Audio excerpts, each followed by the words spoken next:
Streaming on YouTube. What it says. There it goes.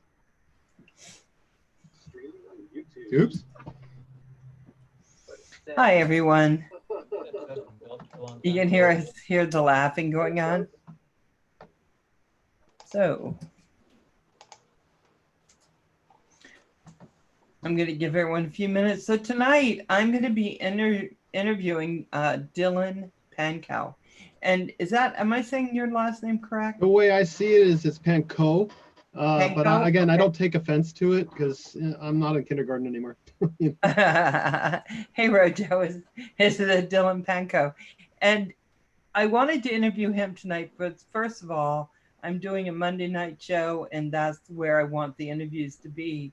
And let me just say from here on out, that's what Mondays are going to be.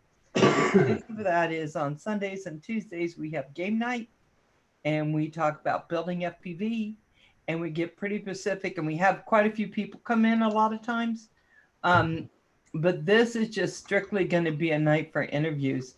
And I have talked to Dylan a few times, and he has a bunch of things that are really, really interesting in his world and that's going on right now. And a lot of things about YouTube. He knows a lot about FAA. He's a Part 107 pilot. He's a family man, entrepreneur. And I think that that's what I want to talk to him about. I want to talk to him about all that. You just set a really high bar for me. I know, I do. And now climb it. Okay, here we go. Here we go. I got him anklets 1. Did you get? Oh, so I have a grandson asking, I think, if I got the game yet. Not yet. I got him anklets 1. That is my grandson. So my grandson is in the house, but he is also over 14. So we're still clear. Cool. So, that would be tonight. Anyway, so I wanted to talk to you. Let's start with, we met on YouTube. Mm-hmm. But you said how long have you been working with YouTube? I think my first posting was roughly 10 years ago. I started posting stuff that I thought was kind of interesting. One was just like, we used to take airbags. I used to be a mechanic. So we would take these airbags we'd find at the salvage yards and we'd set them off with like road cones on top of them. Well, I thought it was kind of silly and fun, so I posted it. I live near a wrecking yard, and someone once taught me that you could take a piece of porcelain and throw it at a car window, like, bink, and it just rains down. Interesting. Well, they got a lot of views. And then from there, it pretty much went into, hey, I like taking pictures, so let's try taking videos. And then from videos, I started editing them and going, hey, wait, YouTube's a great way to make a memory book. I can look back on these trips and go, oh, that's right, so-and-so was there. Oh, that's what happened on that trip. It wasn't the other trip.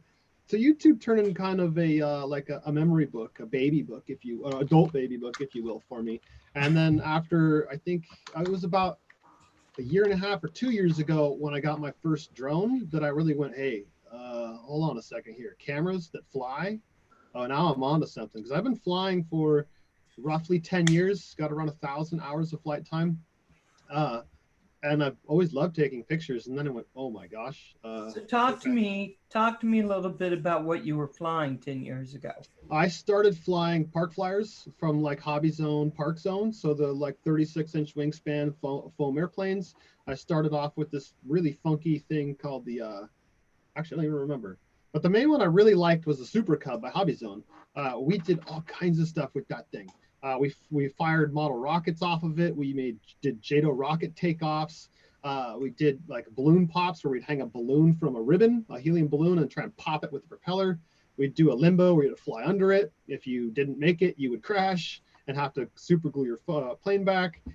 We would do dead stick where my buddy and I would stand next to each other and we'd fly around, and your buddy not flying would say, dead stick, you have to turn the throttle off. And the point was to land as close as you could to yourself without touching yourself. So it really taught you a lot of skill to how long you had in the air, how to maintain, your angle of attack to not stall, all those different things, which later in life, I realized they really made flying these drones, like basically I close my eyes now and just fly them without any issue, because they've all got gyros and whatnot that that was never even a thought, an inkling in our minds back then. Whereas now everything has gyros in it. So flying helicopters is so much easier. I was beginning to think about landing it as close as you could to you without it touching you. And I could see how I can make that go horribly wrong. We're talking But airplanes, just to be clear. Hey, Paul, I could just see how that could occur. Mm-hmm. But so 10 years. Yeah, that's a long time. Have you kept the same channel the whole time? I actually have a total of 3 channels. This is my primary channel, Dylan Pankow. I've had the entire time. It's my original one. Shortly after, I'd say 2 years after I started getting really hooked on flying airplanes, I got a little bit into like micro helicopters. I never got into the super big stuff. I never got into balsa planes. I realized real quick that there was actually a niche in the market for, like, you could only buy stuff from the factory, and it's the same stuff, the same black prop, the same black wheels, the same styrofoam, the same servos.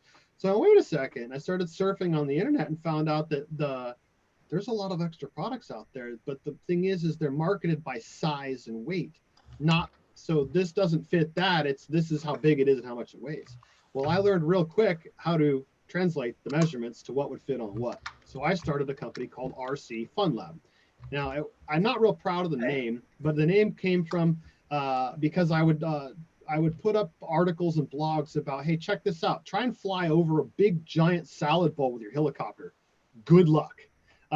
Try and fly through a fan with your indoor vapor, which is made of basically carbon fiber and saran wrap. I started putting out challenges for people. Try this, try that. And then I started selling products online. My most renowned product was a prop saver I found from, I think it was Idaho, by BWS Micro, but you had to buy 20 at a time. Okay, well, I only needed 2, so I ordered 20, and then what am I gonna do with the rest? I sold them on eBay, and they sold like hotcakes, because they're a device that would thread on your ultra micro, which is like 12 to 18 inches and made of styrofoam. They would thread on the prop shaft and then use any GWS prop, would snap right on there with basically a little tiny rubber band. And when you landed too steep, the prop would just break free and you could pop it back on instead of snapping in half and having to order a new one or bending your prop shaft.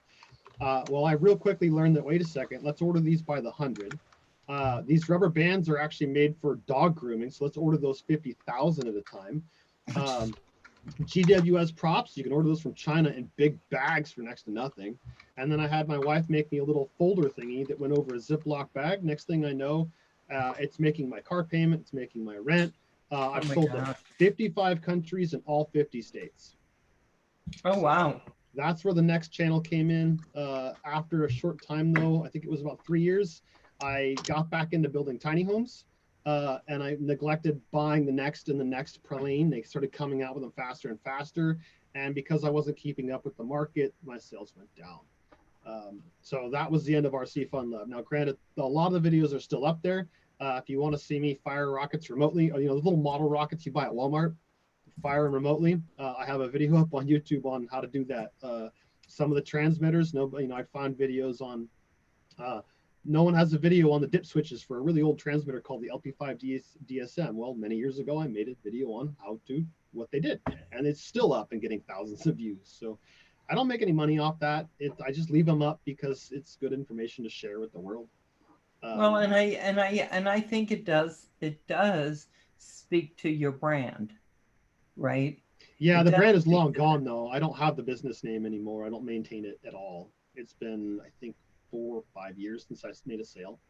I actually still have some ladies' shirts that are, I forget what size they are, that still say RC Fun Lab on the front, but I made these logos on the back that said, like, I love getting high, but it had an airplane going vertical. It isn't always fun when she goes down, but it's got a broken airplane on it. So I made these little puns, or like, Mid stick is 0 pitch for like helicopter pilots. And if you're just at mid stick, you ain't doing anything. So, you know, give it more. I actually just found a bag of brand new ones up in my loft the other day. I was like, Oh what my am I gonna gosh. do with these?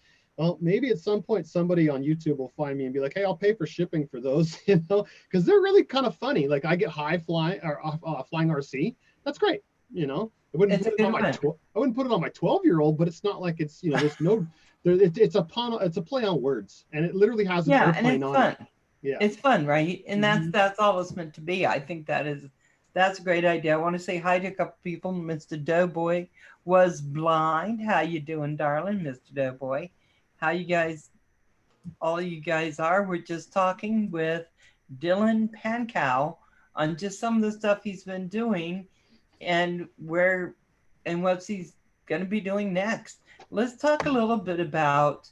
You said you've been flying for 10 years. When did you move into drones?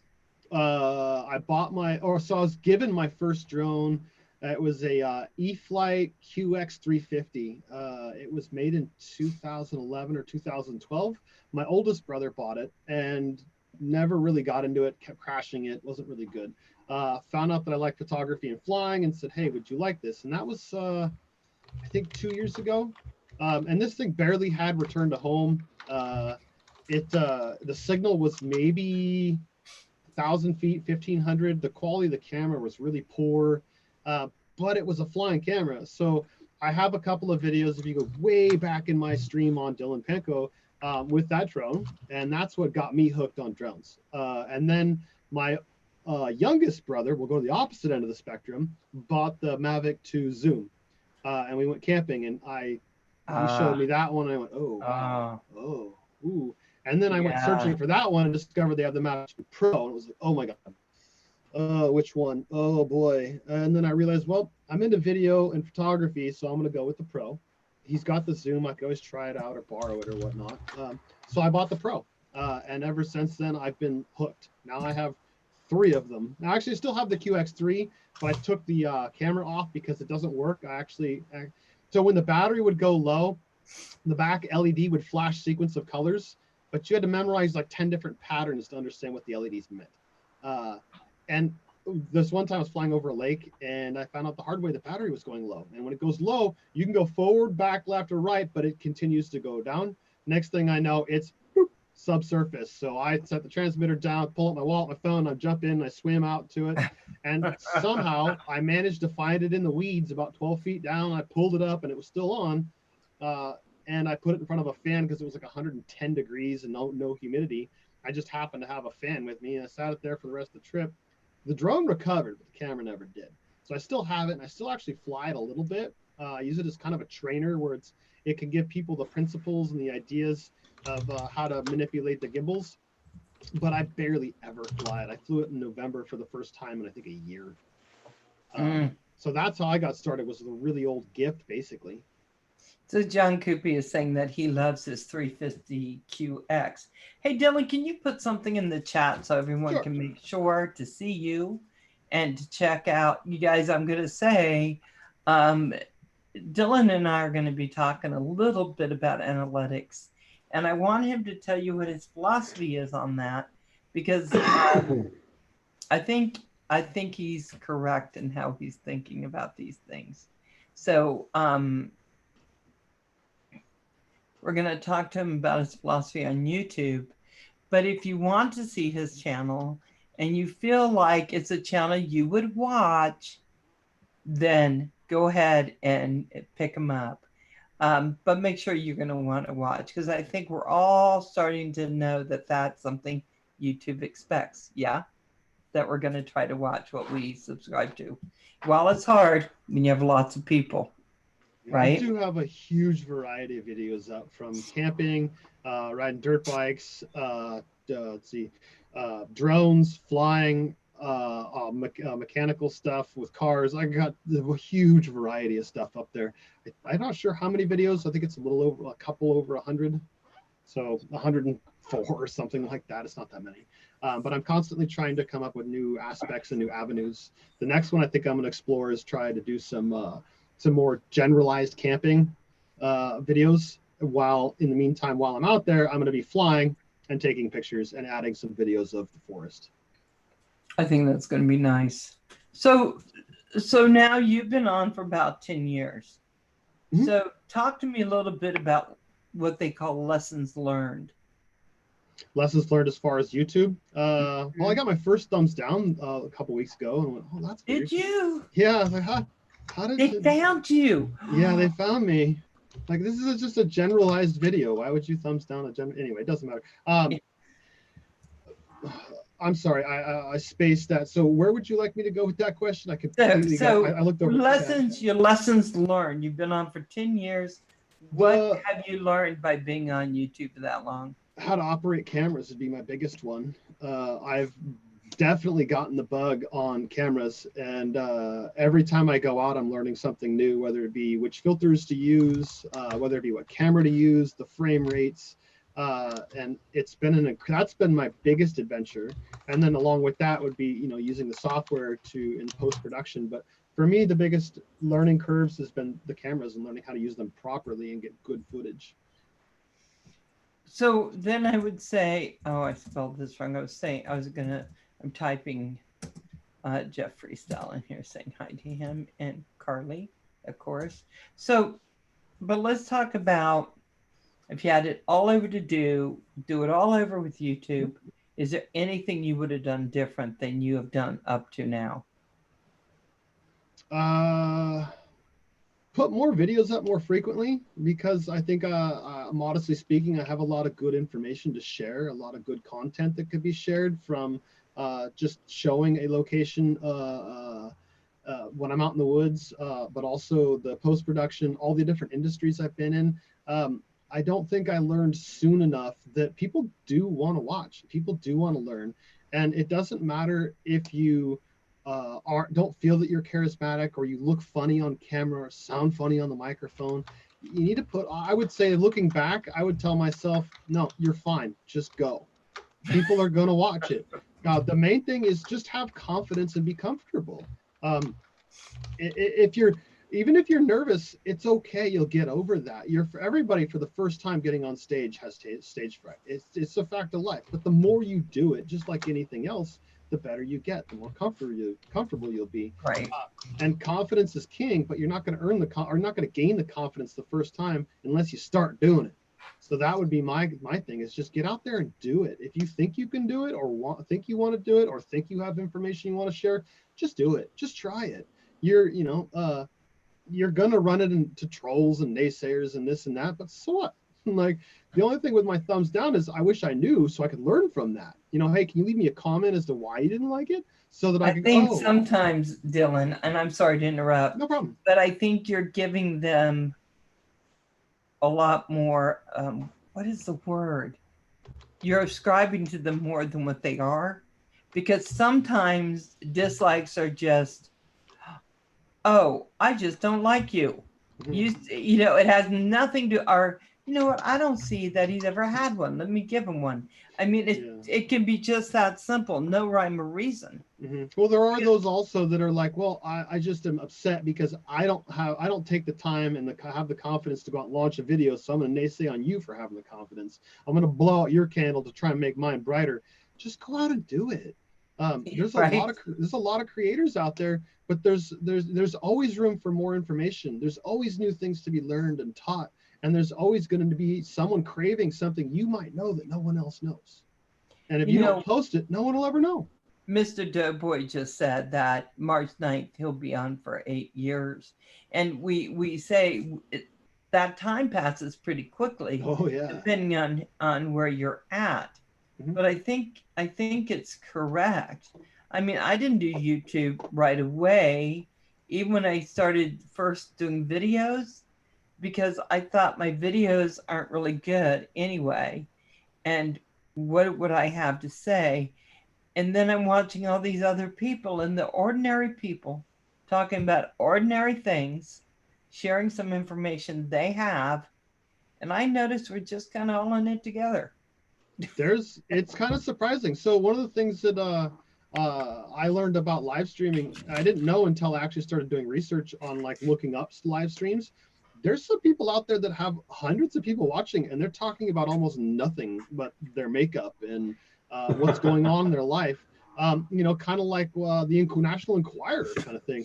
And it actually draws a lot of people in. Now, I'm not promoting doing that because it's, you know, it's not interesting content, but if you're into that, go for it. By all means. And the You'd be funny thing, surprised Dan, to you, it wouldn't be anything. I mean, because you always ask me, so what's the topic? And I'm like, topic? No, I usually have a topic, but you know what I mean. A lot of channels, they don't, but people are so wanting to talk with their community or their group of friends. I was telling Roger and Kim the other day, it's like a bunch of guys getting together and going having coffee at the coffee shop. Mm-hmm.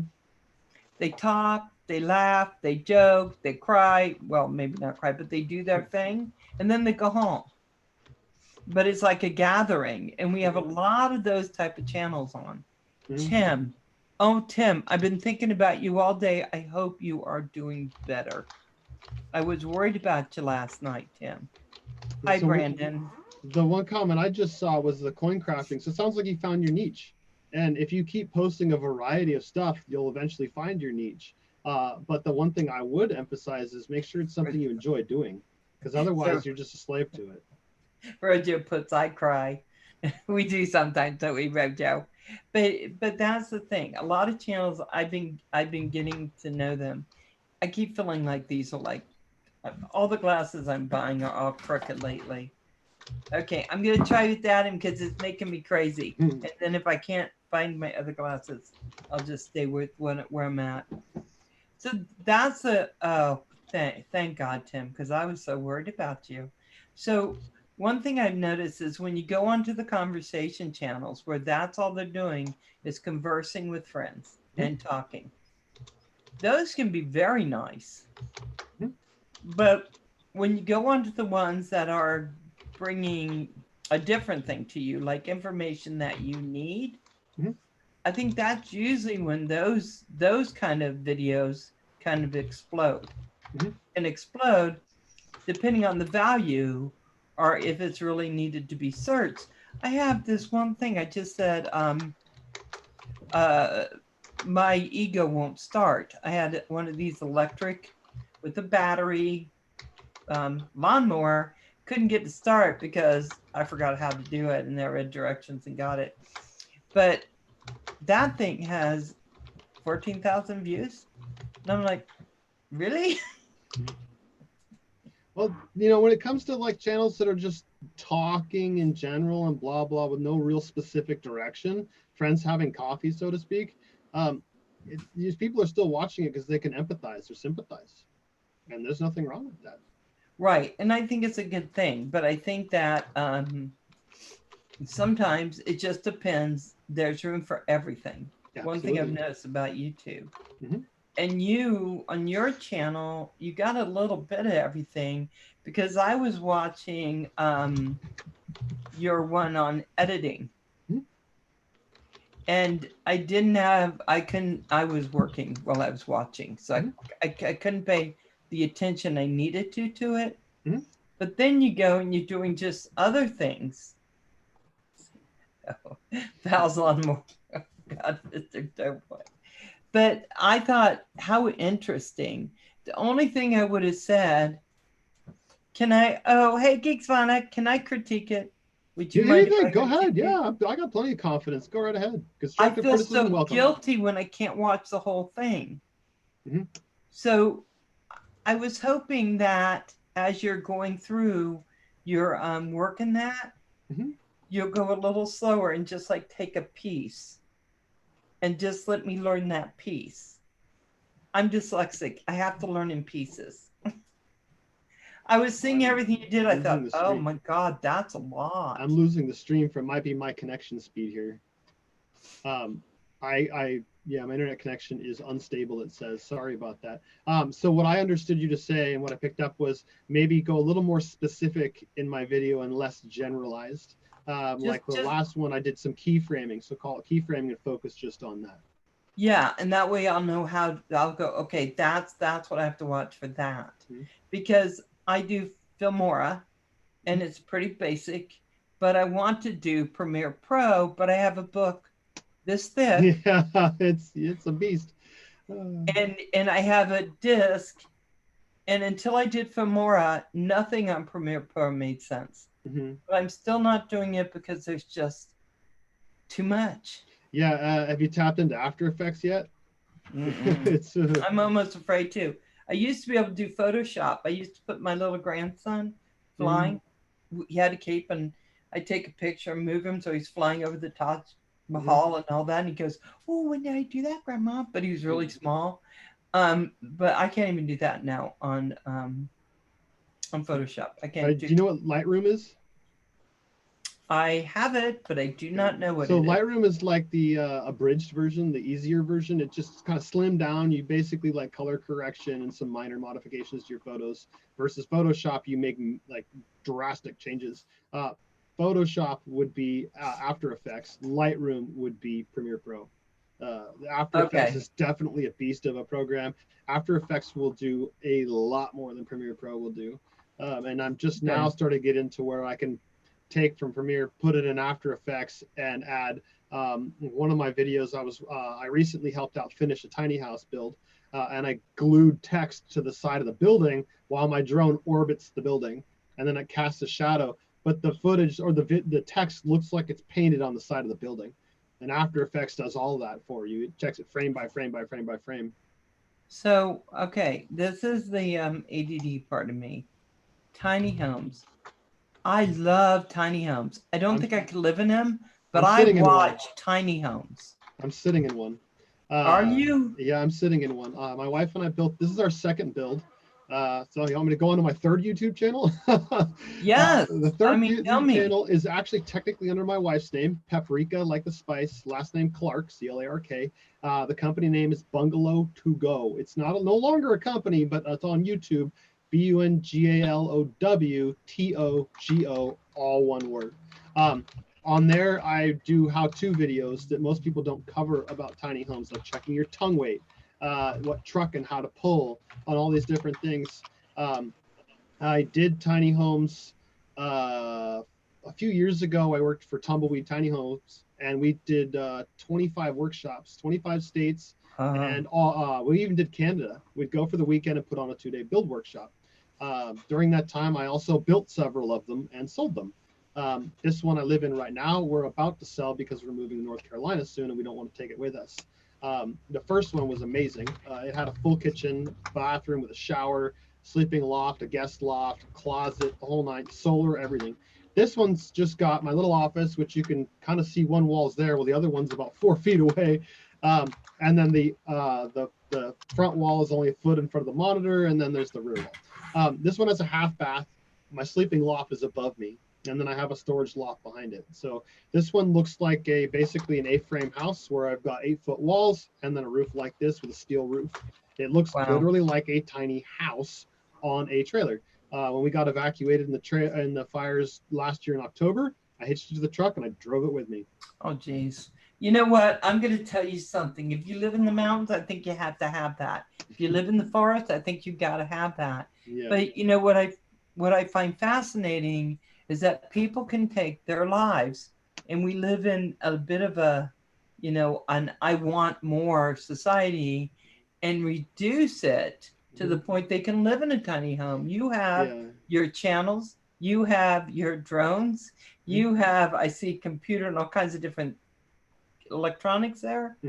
So you have a lot of stuff going, and you're crammed in a into tiny this. home. Yeah. It forces you to fascinating to me. It forces you to live a minimalist life. Now, granted, I am parked alongside my father-in-law's house, where we share the kitchen and the shower inside there, because I still have to cook and I still have to clean myself. So I do have, and I've been in construction for 20 something years, so I have a plethora of tools. Well, I have a trailer for that also, but it's still required to keep a very minimalist life because my wife and I have to share a dresser. We can't have 2 of them. We have to share a closet because we don't have 2 of them, and the one we have is not very big. So it forces you to have less stuff. After I started moving the last few times, I realized how much I really had, even with this tiny house. We weren't living in it. We just kind of had it as a guest quarters. My life became less stressful having less stuff. when clutter leaves, peace enters is probably the best phrase I've ever heard. And it is completely true.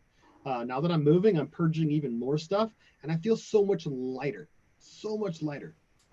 And I gotta tell you, Dan, it's okay. Go ahead. Dylan, I look around my house, after my mom left, we kind of purged through her condo, 2-bedroom condo. She kept moving smaller and smaller. It was so much stuff to do, and then by the time she left, there was still lots of stuff. Though she was then in a 1-bedroom apartment or condo type thing, and I just thought, I don't want to ever leave my children with that. Yeah. But I don't know. I could not move into an apartment right now with I got stuff from my kids. I got stuff. I mean, I would not be able to do it at this time, but I would, at some point, I got to get less stuff. Yeah. So how did you get rid of your stuff to be able to move in something that was more condensed? I basically realized that it's, so what I've been doing, let's start with like the here and the now. I'm having to move in a few months, so I'm purging some stuff that I don't need. So when I go, still in construction because that's what pays the bills. But this is my 9 to 5 or 5 to 9. Well, my 5 to 9 still pays the bills. This I ultimately want to be my main career. But when I'm done with a job, I no longer take the extra screws or the leftover 2x4s. I either leave them on site for the client, I give them away, or I return them at the store. And that has reduced a lot of stuff. I've also consolidated a lot of the tools. And what I've found that by giving this stuff away to, I've been, let's say, privileged to meet a gentleman that's a really good guy and is really trying hard to do stuff with his life.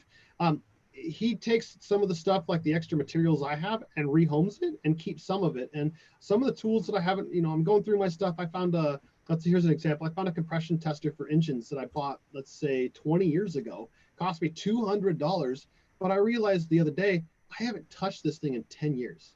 It's a $200 tool sitting on a shelf. I could have the ego boost of saying I have one because it's made by Mac Tools, which is a premium brand. That is a good brand. I could give it to this gentleman who's actually going to make a few bucks off it, and it's going to get a good home. And just the other day on the way home, my father-in-law had given him some stuff a couple weeks ago, and he sent us a text. I want to thank you because it is you've given stuff to our family that now we can all use, and we're all working together to do these different hobbies.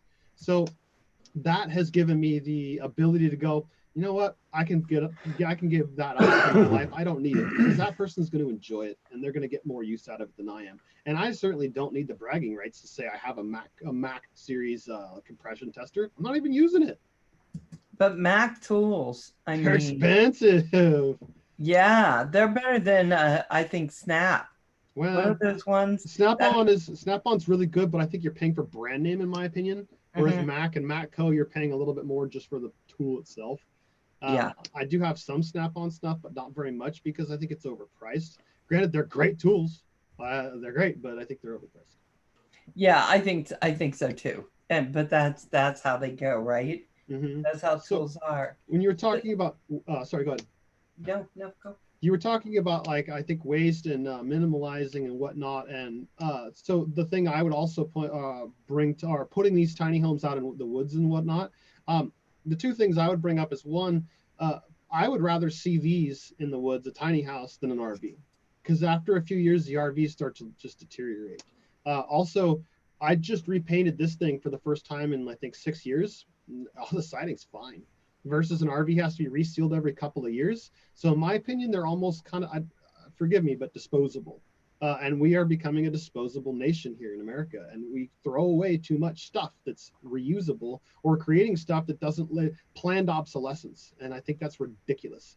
Whereas this thing, now there's a place for an RV. If you travel on a regular basis, you need an RV. Don't take a tiny house. They tow terribly. But if you're only moving it occasionally from, okay, I'm moving it here, but then 6 months I'm going to move it over to this, from my hunting area to my fishing area or my photography area or whatever you may use your properties for, they're fine. They're great. They're perfect. They do tow. I have a 3/4 ton truck and it tows no problem. But I burn through more fuel because they're not aerodynamic and they're a lot heavier. but they last a very long time. I have a standing seam metal roof that has, I think, 100-year paint finish warranty on it. Show me an RV that's going to have that. So now, are you going to sell that when you go out to North Carolina? Before then, my father-in-law and his girlfriend are leaving at the end of the month to head out there first. They've already rented an apartment. They're moving right away. And as soon as they leave, my wife and I are moving into the main house. I'm going to repaint the interior of this thing, and we're going to replace the toilet and replace the sink because, it'd be nice to have fresh ones. And yeah, it's going on the market. So what does that kind of thing bring? Will it bring more than what you paid to build it, or do they depreciate? No, I should still be able to swing somewhat of a profit. They do hold their value pretty well because they're not like an RV where they do start to rattle loose and the roof starts to leak and the maintenance is nowhere near as high. No, they hold their value pretty good. Also, I built it 8-9 years ago when materials and labor were a lot cheaper than they are now. Right. So right. yeah, I should actually be able to make a buck or two. I won't get rich off it, but it's definitely going to compensate, or how would it not compensate, but offset the cost of the move, if that makes any sense. I was really surprised because I thought if you got a tiny home, they were going to be a good price. Mm-hmm. And some of them are selling for 60,000, mm-hmm. 70,000. Mm-hmm. And I thought, whoa. Depends on what you're buying and who you're buying it from. I've met some builders that they build really bad ones. I looked at one that he was licensed to contractor in 3 states. I climb underneath and he's got twigs, I mean, literally sticks as shims. And they ask top dollars. So definitely do your diligence when you're thinking of buying one. But this one here, so this one's 180 square feet if you include the loft upstairs. It's 16 by 7.5. It's got a half bathroom, so a toilet, a sink. It's got an exhaust fan. The exhaust fan is what you'd find in a normal bathroom. It's got the heater, the light, the fan. And then the storage loft and the back nook back there we call the reading nook because there's windows on all 3 sides, so there's a lot of glass. And we're probably going to be asking $32,000 for it. That's pretty comparable to an RV. Right. Granted, It doesn't have a shower. It doesn't have any tanks underneath it. This one has to be hooked to the grid. Right now, we have an RV extension cord that, just like a normal RV, it disconnects. You throw it in the trailer. An RV hose for the waste that goes right in. Instead of going into a tank, it goes directly into the sewer cleanout for the house. And then we have a drinking water hose that taps into the house to supply us with water. So it hooks up like an RV. And the nice part about them is that you can use them. In our county, we're allowed to have them permanently for an elder caregiver. There's, I think, 2 or 3 other exemptions where you're allowed to live in them full time. But the main thing I tell people is if you want to live in one, treat your neighbors with respect and you're not going to have any issues. I'm really awesome with my neighbors and we get along just fine. They don't mind that we live in here, and I've never had the county come and knock and, hey, you're not supposed to be living in here, and if somebody's thinking of turning me in, I'm out of here in 2 weeks. Well, see, and that's what I've been hearing. I've been hearing that the insurance is just not doable usually, and that they aren't zoned to live in them. So that is true. Insurance is available. You can get insurance for them. It's extremely hard to find, but it is possible. And yeah, there are a lot of counties with restrictions, but there's also a lot of restrictions being lifted exponentially because people are realizing that so I'm in the Bay Area. The cost of living here is through the roof. People are having to travel 3 hours each way to work at McDonald's and 7-Eleven, and it's ridiculous. Whereas, so if we brought in a whole bunch of these and put them on, say, an acre, you could park a whole bunch of them and they wouldn't look that bad versus several hundred tents or dilapidated RVs, no offense intended, they don't look so good. But if you park these things, they're going to last a really long time and they're going to cost, though I think, so I read an article, we've got like 3,000 homeless here in Santa Rosa or Sonoma County, and we have this huge problem. Well, they're starting to realize that they can put them in tiny homes, and they actually found a builder that's building them for like $6,000. Oh, wow. So these people are being able to move into this, they're very small, for $6,000, they're able to put them in a little tiny house, and they're going to park them on a lot and hook them up to utilities. These people will actually have housing rather than having to build a full apartment complex or buy a complex or just subsidize them with money to live in a tent. That's becoming their solution is tiny homes. So a lot of states, counties, and cities are opening their eyes and going, wait a second, this is a good thing to consider. The main reason they don't like them is because they don't get tax revenue from them. There's no property tax. So where's the incentive for the county to allow them? Oh, okay. That Okay. makes Well, that's sense? having worked for a county, I get that's a big deal to Yeah. them. So They you want get to tax everything. yeah, you get taxed on But the land, but not the building because the building's on wheels. It's not on a permanent foundation. right, right. Okay, that makes sense. But still, I think that that is. I watched someone make tiny homes on YouTube, and he was giving them to the homeless just so they had a roof over their heads and they could lock the door, maybe be just a little safer. And I thought, what an excellent idea. Yeah, absolutely. Let's give them a roof over their heads. Something's a little bit safer, but they came Mhm. and tore them all down. They did not want them there. Yeah, well, they're waking up to it because they're realizing that, especially here, where that people aren't filling those jobs that still need to be filled. They're like, well, you're not an executive, and we need, we want you, those kind of high people, high class people around here. Well, wait, if you kick out all the people that flip burgers and teenagers that work at the gas stations, you price them out. Who's going to pump your gas? Who's going to flip your burger? I That's don't care right. how much you That's make right. it. If even if you make $500,000 a year, That's you're right. still going to need your gas pump, and you're still going to need to go eat out, and someone's got to wash the dishes. That's not going to get paid $100,000 a year. They need a place to live, and if you price them out, you're not going to have that. So that means when you go out to eat, guess who's washing the dishes? You are. Yeah. Yeah. I know we have a place here called Sun Valley where it's fairly ritzy, and all they go there to ski, and you get a lot of actors and a lot of people with money go up there. And then the people who work there, they're way down out of the way in little trailers. Mm-hmm. Yeah, I've And got. I think if they had like tiny homes, like just a place where could be theirs and they could work so much. I just think it's kind of nicer. It looks Mm-hmm. good. Mm-hmm. I've seen the ones that so much better than having people out on the street. I Mm-hmm. think so. I think, and they're cute. A lot of them Mm-hmm. are really cute, Mm-hmm. and The they're con actually making homes with containers Yeah, too. the nonprofit I just did helped to build, kind of finish up some framing and whatnot on a tiny house. We towed it out during the Kincaid fire because they didn't want it to burn, and we didn't burn here. Their concept was to have someone like me who's not cheap, but because I do quality, not quantity, do the majority of the work. So I did it to the drywall finish, but left it with no paint, no trim, and any of that. And the idea is that these people could live in them if they're low income, but they have to put in 16 hours a month. Now you put in 16 hours a month on a building, that house or one that's in progress, there's your rent. And they were going to allow them, I think, for 2 years to stay in them in that condition or under those terms. And the county has actually allowed it. So And I think they're going to find that a lot of the homeless population, they do have skill. mhm. It's not that they don't have skill. And what a great way to let someone feel like they have part of what they're doing, right? Mm-hmm. But I love the tiny home stuff. I Yeah. love it. I watch it, but I just couldn't do it Yeah. Well, there is, myself. there are ones out there that are that much money. I built one once that we underbid it significantly. That if I redid it, it would probably charge $90,000 because the thing was 27 feet long. It had air conditioners and heaters at both ends. It had a real tile shower with a shelf for ladies to put their foot on to shave their legs. The Ah, laundry room door had the switch built in, so when you open the door, the light came on. The desk transitioned into a reading nook. I mean, we spared no expense on this thing. It was amazing.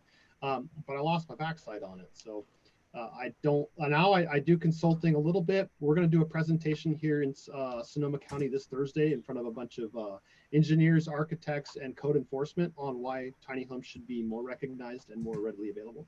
So I'm looking forward to that talk here. I think but it's Thursday. now you're in the thick of things. You're making things happen. Now Mhm. you go in North Carolina. Yeah, yeah, yeah. But I'm getting out of I still plan to do a little bit of consulting for tiny homes and helping with design.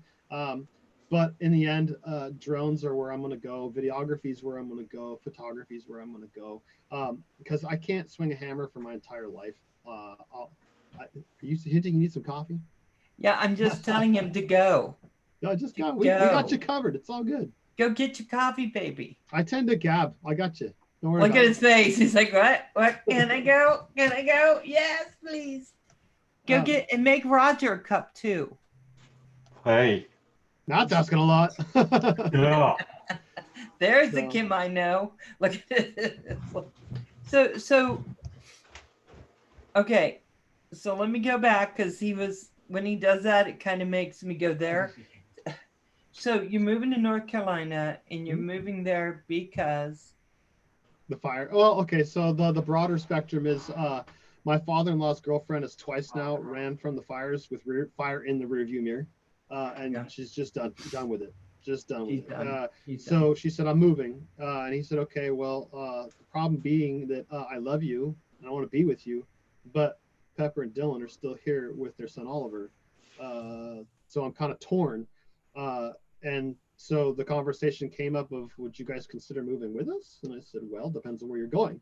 They said, well, we don't want to go any more north in latitude because Paul's getting along in his years and the arthritis. He doesn't want to be in the cold. Right. I said, okay, well, I want nothing to do with, now I love my firearms, but I'm not going anywhere near the Bible Belt. All due respect to people in Texas. It's a great state, but it's not for me. So we ended up doing some research, and North Carolina was the best fit between all of our views and opinions and needs. So and they're I heading. Think Good. Isn't Tim somewhere in that area?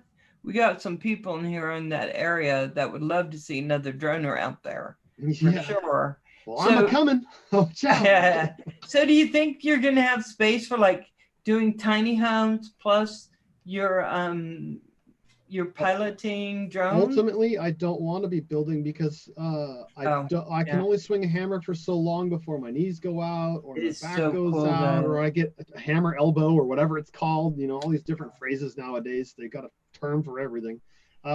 I don't want to be that, but I can manipulate gimbals at almost any age. I can move a mouse and make videos at almost any age. So, and it is what I truly look forward to doing when I get up in the morning is flying versus going out and hitching the trailer to the truck and driving to the job site and it's raining out and I got to wear my tool belt. And I've had my fun. I got my experience. I'd have no regrets, but it's time to move on. You know? Tim's saying he's in South Carolina. Yeah, I can see that.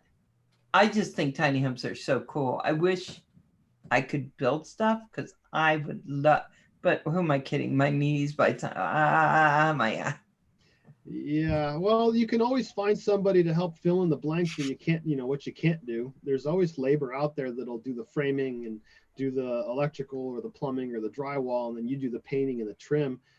There's ways to do it. Just be very careful because there's a phrase in the industry called micromanaging, which I'm sure goes to other industries too. Oh, every industry. Yeah, you don't want to micromanage too much. But if you find the right person, there's plenty of people out there in the world right now looking for work that'll do it for a reasonable rate. And if you find the right person, they'll give you a quality job. We got lucky and found someone to do this for a very competitive rate. They actually did the framing, the roof, the windows, and the doors, and I finished up everything else. I did all the drywall, all the electrical, all the plumbing, all the paint, all the trim work. I did it all myself, and it saved us a ton of. I did the floor all myself, and it turned out great. And again, if you do your diligence and look around enough, you can find builders that are not going to charge you an arm and a leg. Like I said, this one we're going to sell for 32 grand, and we're still going to make a buck or two because that's how we're going to fund our trip to get out there because it's not going to be cheap. It's rent a U-Haul, plus we got to pay for food for all of us every day and the fuel. We've got 2 cars plus the U-Haul, so it's going to add up really, really fast. So that's how we're going to subsidize it. Is the profit off of this is basically how we're getting out there, and then also have a little bit buffer in the bank to where instead of going out and finding another construction job, I'm going to put my Part 107 to use. That is a pretty license. Yeah. That's very pretty. Yeah. So it was worth it to me to put in all the time on. I'm not sponsored by them. I get no discounts from them, but Remote Pilot 101, I couldn't have done it without them. We put them out there a lot because you get a discount through Ken Herron. I think it's Ken Herron 2018 or something. Herron. And then he gets a cut. Yeah, and who cares? Yeah, he's a great YouTuber. He's hysterical to watch. I love watching Ken's videos.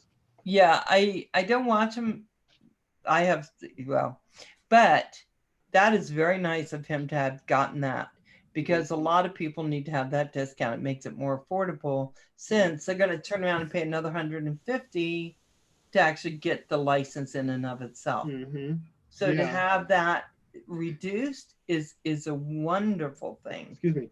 I didn't even know about the discount when I signed up for it, and I have no regrets of not having the discount, because it's still only $100 and something. I think I paid 150 or 160 or something. Yeah, I think it was last time I checked. It's good for life, so I can do it when I have to renew my license. But also, he does have a YouTube channel. Just to throw that out there, he does occasionally throw up new videos on, like, he just did one on how you have to register with IACRA before you go to PSI to take the test. Versus it was the other way around. When I took it, you had to take the test at PSI, and then 2 days later, then you could register with IACRA, and then 2 months later, your card comes in the mail. That was the most frustrating thing in the world. 2 months. It was almost 2 months to the day from when I registered with IACRA. Wow. So let's flip now, because I took you into kind of what you were doing, almost like a past life. Let's go and do a little more forward. So you went about getting your 107, but I just met you a few months ago, and I think, or a couple months ago, and you had just received your license. Just received the card. I passed on November 20th. Right. But I received my card like January 15th or 16th or something. It literally was almost 2 months to the day. It was like ridiculous. And they give you a temporary airman certificate, but doesn't have a number on it. And when I first went over to the FAA drone zone to register my drones commercially, they had asked me for my Part 107 number. And I went, oh, really? So I can't register my stuff commercially? So how am I supposed to fly? Rent a drone? That's ridiculous. And then when I finally got my license, I went back on to register my drones commercially, and they didn't even ask for my Part 107 number. So I could have been flying this whole time, because I don't want to be that guy. I want to lead by example, and I want good press, not bad press. So I'm not going to take a chance. I'm not going to do it. The flying I just did last week for a company, I actually scanned my Part 107 card and sent them a copy of it just to keep for their records, because the fine for them is huge. It's like, what, $15,000 to $20,000 for doing photography of a building. Versus for me, it's like $1,500 to $1,700. So no, I just scanned the card and I said, here, you should retain this, because if someone tries to turn you in, you're going to need this. This little piece of paper is going to be worth 10 or 20 grand. Wow. So who do you think needs to have that 107? Anybody who's going to be even doing barter, trade, or for cash or check or anything. There is a direct stipulation of in furtherance of a business in the Part 107 section of the FAA flight booklet, we'll call it. I don't know what its actual name is. And they're very particular about it. Now, they don't go looking for you, but if you're turned in, it's a world of hurt. So the test is difficult, but not impossible. I did have to watch several of the videos a few times before I actually learned, like, the cloud patterns and formations and types. I had to watch those ones several times. But Jason has a very good way of conveying them and actually getting it to stick, versus watching the Tony Northrup video where he basically asks or goes over the practice test questions, but that doesn't expand upon what the other questions could be. Anybody who's even remotely thinking of doing it so even if you were to do one instance I saw on YouTube, a guy actually got a shaking of the finger from the FAA. He went over to his buddy's farm and filmed them harvesting some crops. And he's not monetized on YouTube. And he didn't, but he put the farm name in the video. And he's not trying to make it it was just some harvesters driving down the fields. It wasn't even like, hey, check this out, and them at farmer's market, and, like a storyline. It was literally just harvesters driving along, and the FAA contacted him and said, hey, that's in furtherance of a business. You need to take that video down or get your Part 107. So me, until I got my Part 107, sure, I put them up on YouTube, but I'm not monetized. And all I put was my own name on there. I didn't promote myself as a photographer. It was just hey, check out this location. and with a Google Maps location, and here's where I was, and just a description of the place. So if anything, I was selling, going out and using government facilities and spaces. So I guess one could argue that's in furtherance of a business, but again, I was just filming the forest. Well, it is confusing about who needs to actually do it and who doesn't. Mhm. Do you have to be a really good drone flyer to be able to pass that test? There's very few questions about actually flying it. There was a couple of questions on there about flying itself, but most of it's just basically like flying an airplane, cloud formations, runway patterns, how to find the frequency to contact the control tower, reading the sectional maps, which I think I have one right here, which can get kind of ridiculous. I don't know if it'll actually show up, but some of it gets to be just intimidating. Let's see if it shows up on here. Okay, I gotta know where. Okay, Yeah. There's an MOA right there. I see a class, some class D airspace. There's a compass rose. That's not actually telling me what type of airspace it is. That's just telling me the direction for the compass. It is ridiculous and it is intimidating. The only way I could put it to kind of remove some intimidation is to just kick back and look at it as different parts, if you will. So like if I'm allowed to use the analogy of a mechanic of automobiles, when you open the hood, you see a lot of wires and hoses. You're like, oh my God, this is ridiculous. How do I know where anything is? Step back, you've got your intake and exhaust and your engine. You've got your ignition system, your charging system, your AC system. If you go, okay, well, AC compressor, there's my hoses, my receiver, dryer. Okay, that's not so bad. Ignition, my spark plugs, my wires, my distributor cap. Okay, that's my ignition system. So just calm down and think of it as different parts. And that would be the way, that's how Jason sets it up, is map reading, weather, all those different things. They make it really simple, and they give you a practice test at the end of each section, and then they give you a final exam, and they show you, okay, you should brush up on these sections. You go back to those sections and brush up. So just a quick thing, Metro Drones, thank you so much. He just gave me $10 in his super chat. Metro Drones, I so appreciate it. Thank you.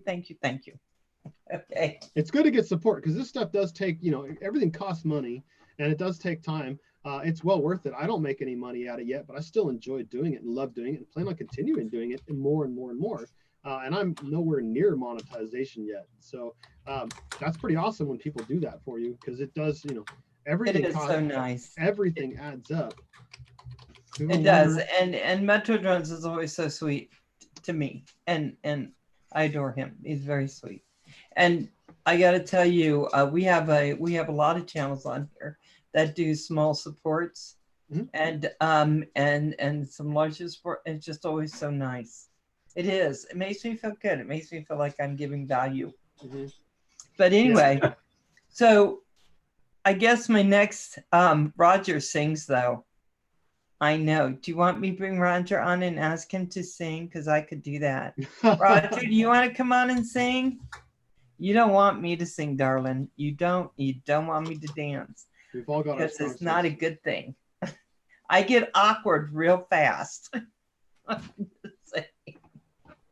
So something I picked up recently on was an aspect that's not really covered in any of the videos on easy on let's say the Tony Northrup videos or Jason's videos.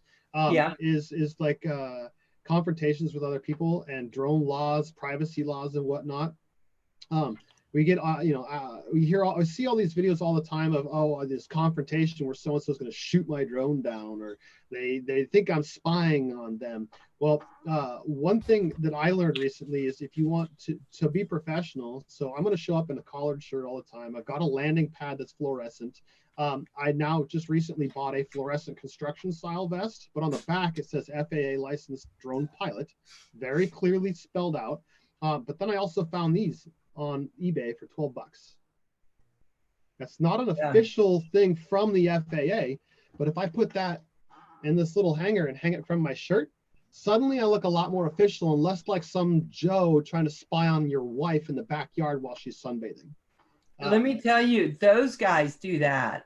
Herman and Lawrence, and I think even Justin, they have those tags. They wear those vests too. Mm-hmm. And they said, oh, yeah, you were going to make me coffee. Yeah, thank you. Oh, hey, will you make me coffee? Oh, this Hey, Dylan would like some coffee too, if you don't decaf, mind. please. It's getting late. And I must say that Kim forgot the sugar, so he'll want some sugar. I don't. Don't show your number. Oh, he's saying don't show your number on there. But anyway, I think that I think it's really good. I think, oh, you meant Dylan. Okay.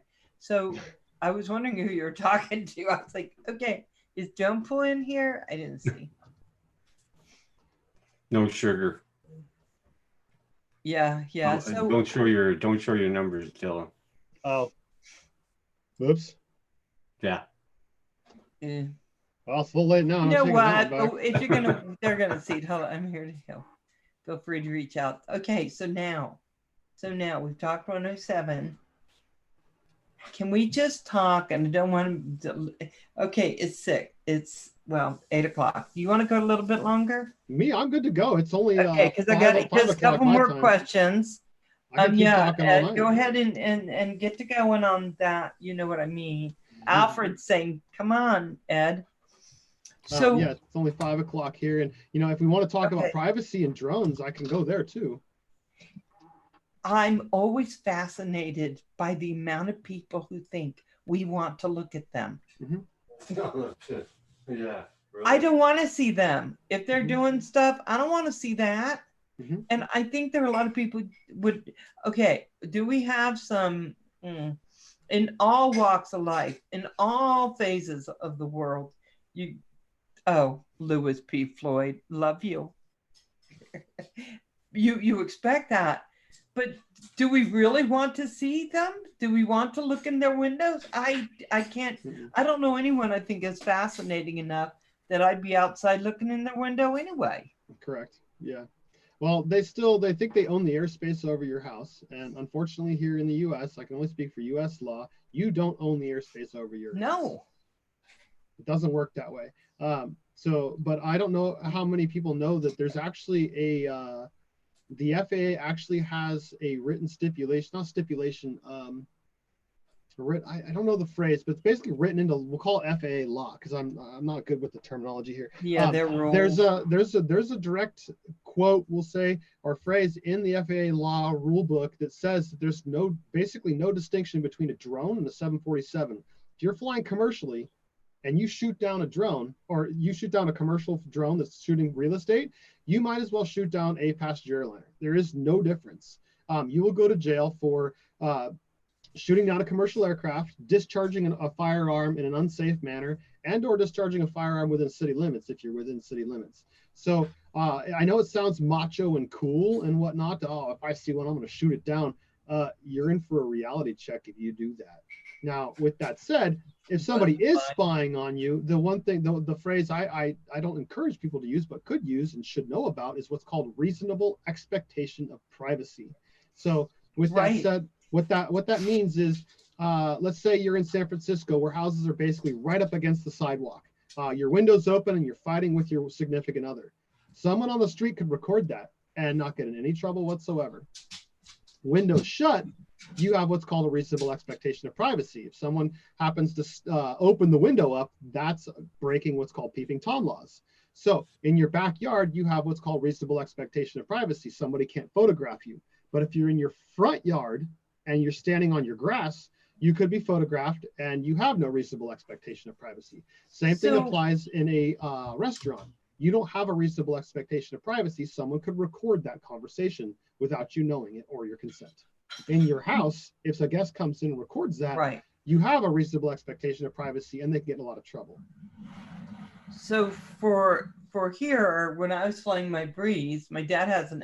I flew up in the air and I remember my son saying, no, it was my grandson, do they mind? Because I was photographing up above as I was going up. And I said, my neighbors see me out here. Now, I'm no flying genius here. So they knew I wasn't trying to look in windows because my neighbors know me. They never had a problem. But I've seen YouTube videos where people have come and tried to take their stuff away, or their drone will land in their backyard and they go, I'm sorry, I'm not giving it back. I mean, we have this dissension this separation, I guess, of people who are drones are terrible and drones are wonderful. Mhm. And I don't think we get enough good publicity to No. say why drones are so great. You know, they use them in search, they use them for fires, right? When Mhm. Notre Dame, Notre Dame, France was burning, they sent those around there to help them assess what was happening. Mhm. Real estate, we have all these wonderful places that drones are, and they just do beautiful things. We can watch YouTube. Yeah. I mean, a lot of the movies we watch and enjoy, the infrastructure we enjoy for our lights and our power, they're inspected a lot of times by drones because they're a lot cheaper than a helicopter or an airplane. And just like you were saying, you know, we save lives. This is a first responder drone. It's the entry level one, but it's got a thermal camera on it. It's got RGB.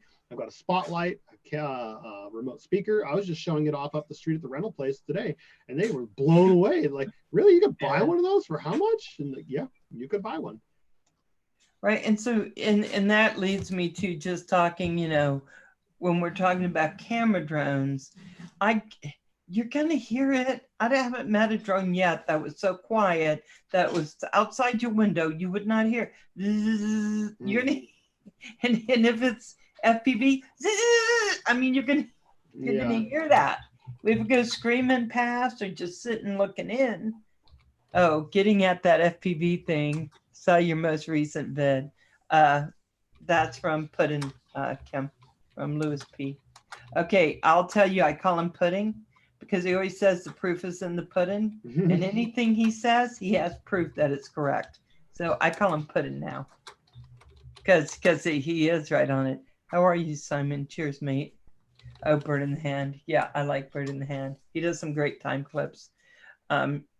So I guess if you're flying an FPV drone, do you think those do you use those for jobs with the 107? Oh, I don't fly the FPV, but I would imagine the cameras are not all that great. But one use I could think of is like getting up under the roof eaves and being able to see up under some stuff or get really, really close to stuff. Because what I understand of those, they're a lot more durable than say my Mavic 2s. They're going to take a lot more abuse. So the videos I've seen, those things crash and they bounce almost. Well, I'll tell you why I think they're more durable is because the people who build them know how to fix them. You get a DJI drone, you're sending it back to the company. Mm-hmm. Most people won't try to take that apart and do it. But I will tell you, it's a misnomer to think that the cameras aren't great because they are now you can put a nice HD on it. Mm-hmm. So the one you're seeing in your goggles, okay, let's be true. That's all, it can be all kind of lines and stuff. Mm-hmm. But that HD camera can take beautiful cinematography.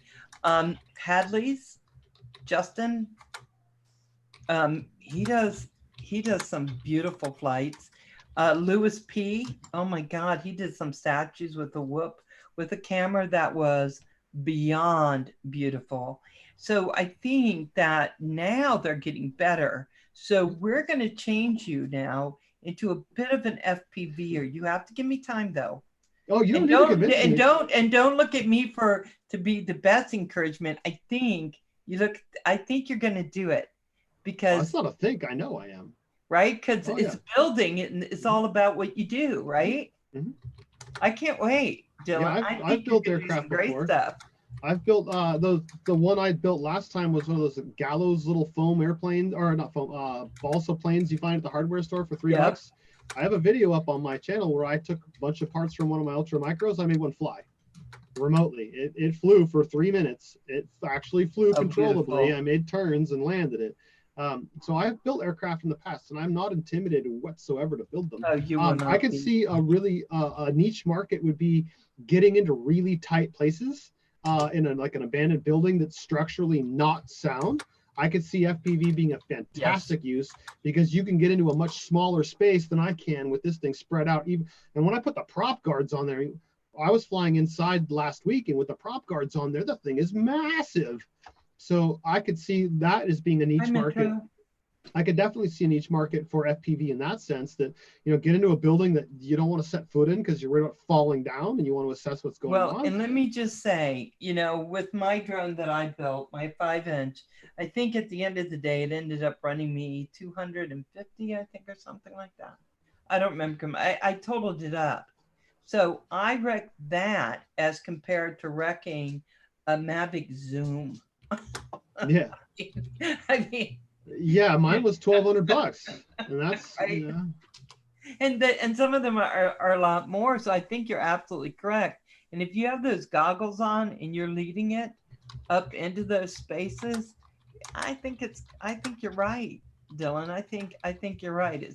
It's a niche market. I hadn't thought about that. There is, and absolutely. You just got to think of the niche, and it is one. But once you get into it, you can make even more money. There's more money in a niche market than there is in a broader market where you're just doing like real estate, because there's going to be fewer people or fewer of you out there doing it.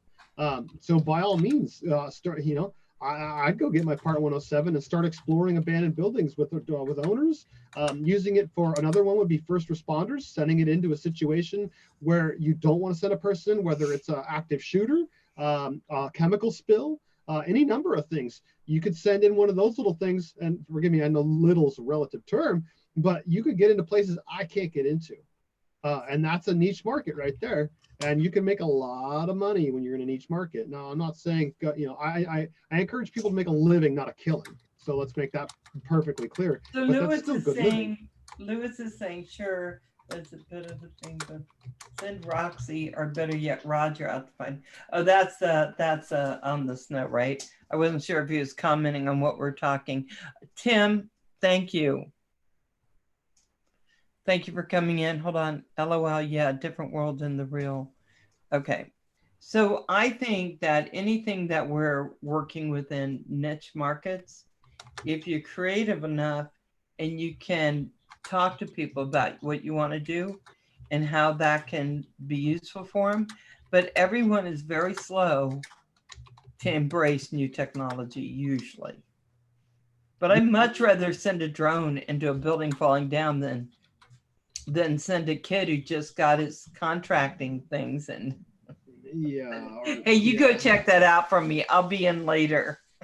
You go first. Yeah, and the drones are great. So that, you were just talking about the people not really, there's the good side, the bad side, the good, the evil, people not really understanding what we're doing and we're not spying on them.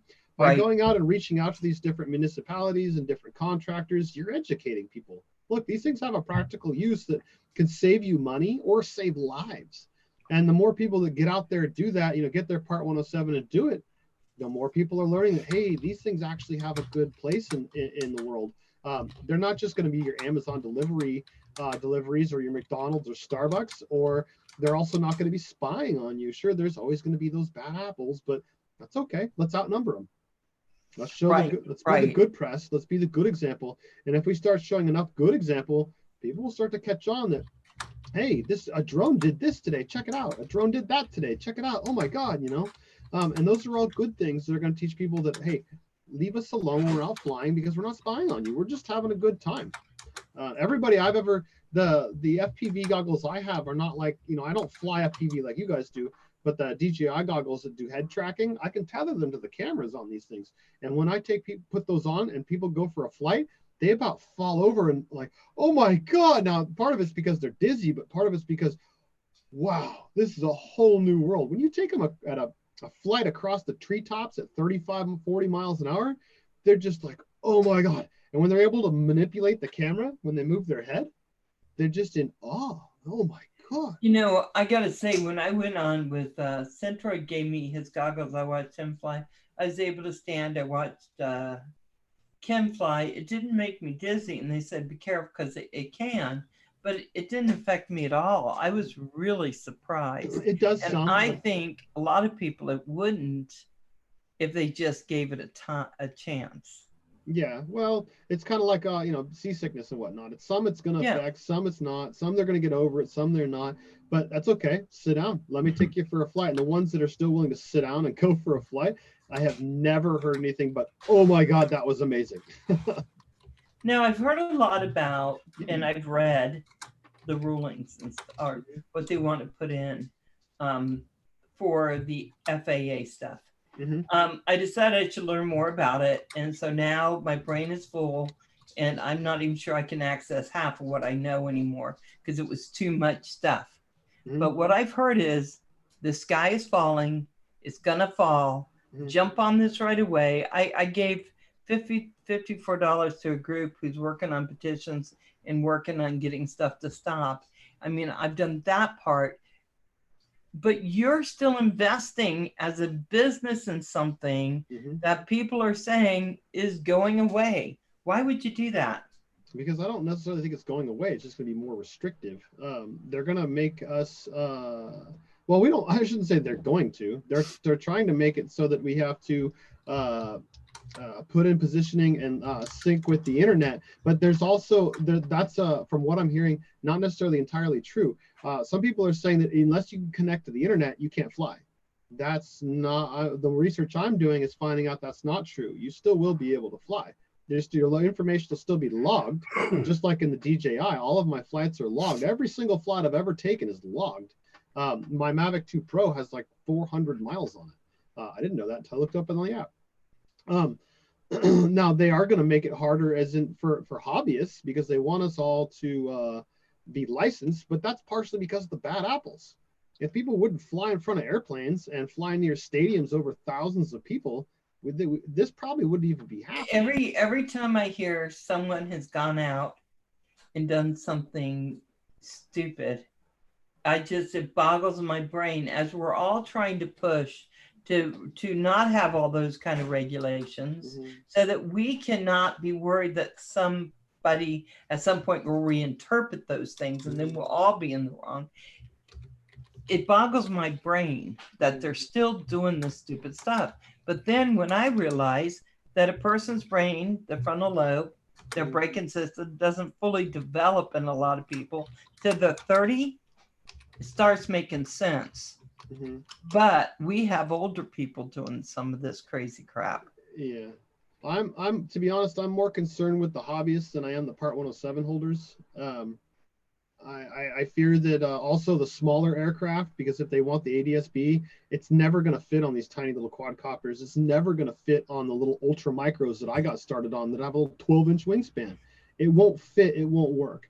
So I'm in more fear of that than I am DJI releasing a firmware update to do what the Mavic Enterprise does here, where I can scroll onto the map and zoom out. I can see exactly where the other aircraft are, how far away they are from me, and my position is made aware to them.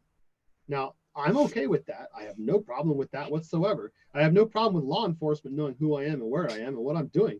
Just like with my license plate, I have no problem. I won't show it, but the FAA number that's written in big numbers on the back of my drone, very visible. You don't need any tools. Anytime you can see the back of my drone, you can very easily see them. I have no problem with that. The only issue I have that is a little concerning is the John Smith downloading a app that can tell where I'm standing, where I live, and what I'm flying and what I'm seeing. Not so okay with that one. So I got to say, Dylan, and this is, I'm not trying to be sexist or anything, Sure. But I think a lot of women are going to have troubles with that. I don't want, as far as guys knowing exactly where we are, where we're standing, anybody could find that out. That would be a problem for me. The world can be a little scary. Okay. I understand. And I don't want everyone, I don't mind the FAA knowing, I don't mind the police knowing, I don't mind, if they need to find me, something's happened, someone knowing, but I don't want everybody with an app to be able to tell where I am. Yeah, agreed, 100%. But the only way we're going to really be able to fight that, if you will, is for us to write something to the FAA. We have less than a month. Actually, I think it was a month yesterday, I believe, March 2nd. Chime in, write in. And if we get enough people to write in and the FAA hypothetically passes it, we'll know that big business has got their pockets, or the FAA's got their pockets in big business, and we know we've got a bigger issue. But we won't know unless we chime in and write something. Right. And it cannot be, you're going to get it out of my cold dead hands. It has to be more well thought out than that. 51 I drones. just think of Charlton Heston. Hey, Gremlin. I think of Charlton Heston with this gun. You'll take it from my dead cold hands, and I just think to myself, really? Yeah, I don't want to be dead for you to do stuff like that. So if you Oh, want look up X-Flight and flight test in our okay. the two places that if you're so I'm really good pilot. We've all got our strengths and our weaknesses, but writing and grammar spelling I'm not so good at. If you watch a lot of my stuff, sometimes you'll see a spelling error here and there. But if you want a couple of examples of where to get some influence on how to write and what to write to the FAA, that again doesn't have to be that long. 51 Drones does a really nice video on his letter, which is pretty long and well written. And DJI also, there's several people have done YouTube videos on DJI's letter to the FAA. I would encourage people to watch those few videos and maybe some others, and then come up with just a very short letter. Do not copy and paste, because that will not work. And just write a few sentences as to why you don't think it's a good idea. I'm fine with, you know, with you knowing where I'm at, and police knowing it's like a license plate on my car. If I commit a crime, then somebody get the number off my drone. Okay, I'm fine with that. All those different things. To be honest, I'm okay with hobbyists even having to take the test. I'm in support of it being an online test. It's very simple, of like, don't fly in front of airplanes and airports, and don't fly in the it's one of those tests, Dylan, that I call "Don't be stupid, stupid." You know, you just there's some Louis P. Floyd in here. I call Pudding. He's the first one who connected me with this.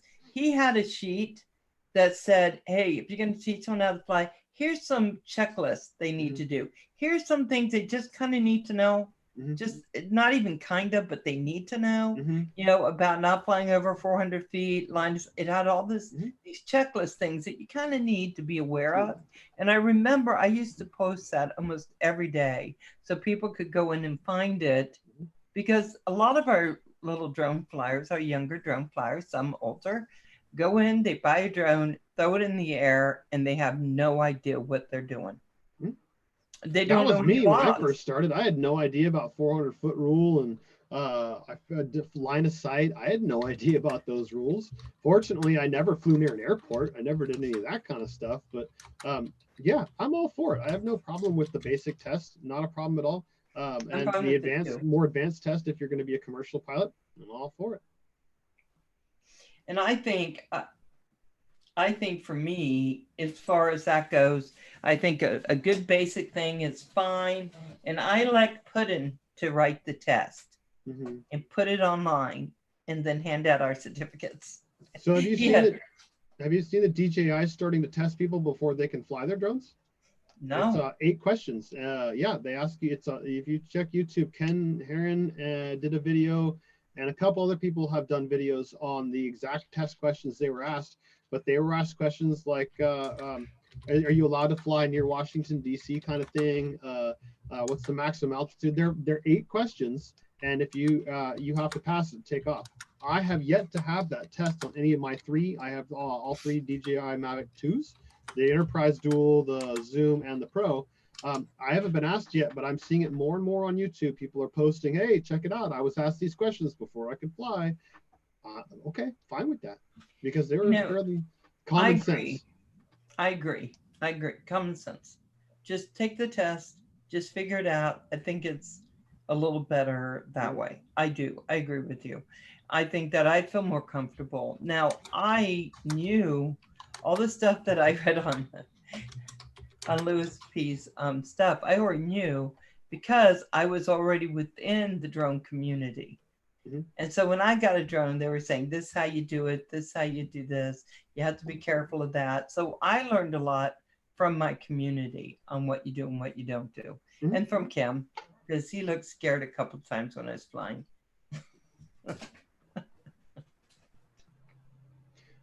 Yeah, I think it's a good idea. And I think it's good that we're all starting to push this kind of information and sharing it with our friends that, hey, you know, we need to stay down here and be more responsible and educate others in the laws, because again, when I first started, I had no idea about line of sight and 400 feet. And I am just grateful that nothing happened, that I caused bad press. Not saying that I went up to 10,000 feet or went 5 miles away, which you do see those video of, but I didn't know, and it's good to pass that information along.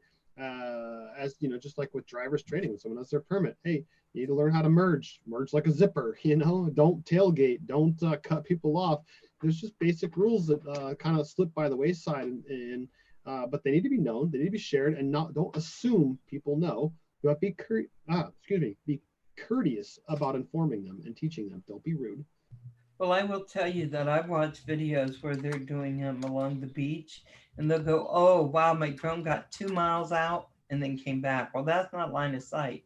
But I will tell you, it was beautiful footage. Yeah, I've seen some of the So videos. it's kind of hard to say, but it was such beautiful footage. Mm-hmm.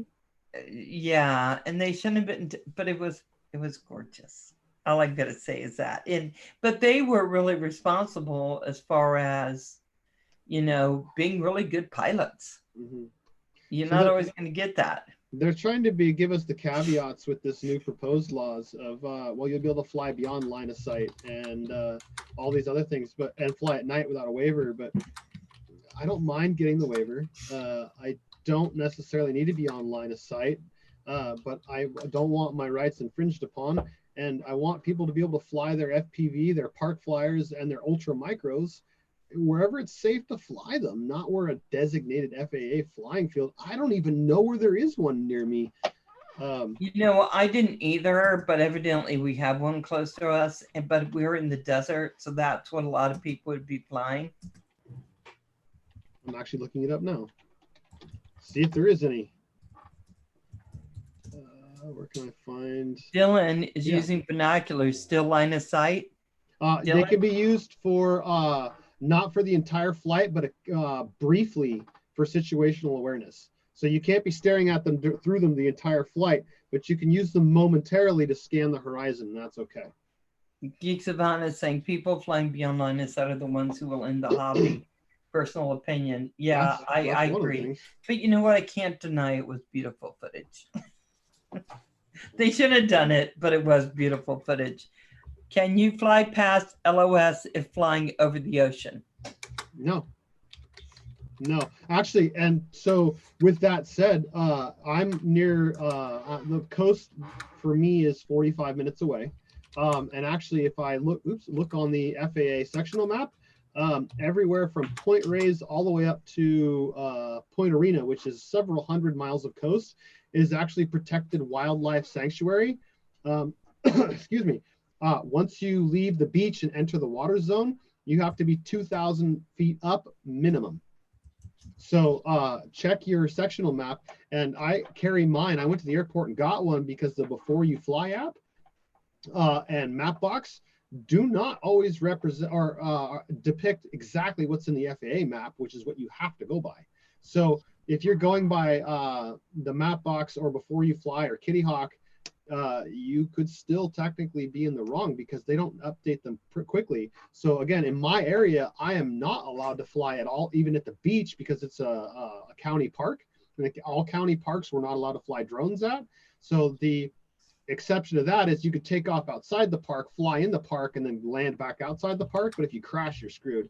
But once you get into over the water in my area, you're now in, I think it's NOAA, National Oceanic and Atmospheric Administration protected lands or something like that. There's birds out there that apparently if they're disturbed, they won't nest and reproduce. So I can't go to the ocean here. I have to drive. If I drive south of Point Reyes, then I'm in San Francisco Class B airspace. And that's an international huge airport and a bunch of other surrounding airports. So that creates another tangled mess. If I want to go north, I have to go like 300 or 400 miles to fly on the coast legally over the water. Wow. So I think that they restrict it so much that it gets a little mind-boggling. Hey guys, if you don't mind, can you go ahead and hit the like if you can? If you like it, hit the like. Of course, if you don't, if you like us, don't worry about it. Let it go. Yeah. So the sectional map, I think I paid $15. They're good for almost a year or 6 months, something like that. And they're very handy to have. And they're actually, if you can step back and just kind of take a few lessons on them, they're not that hard to read. And again, I found spots where before you fly, like today, I was flying and I used fortunately I used the Kitty Hawk app, and I applied for because I was within 4 miles of the airport, and I said I'm gonna be flying for half an hour at 50 feet. The app said you're allowed 350 feet, but I said 50 feet is fine. I got instant authorization, but when I looked just north of me, it showed class G airspace where there was no restrictions. But in fact, there is, because there's a Healdsburg airport, and I'm in direct line of the runway. It's on the sectional map, but it's not on the Before You Fly app or the Kitty Hawk app. So do be careful when you're out there. And if you are approached by somebody, don't just assume that you're in the right because you checked Kitty Hawk or Before You Fly, because they might be wrong.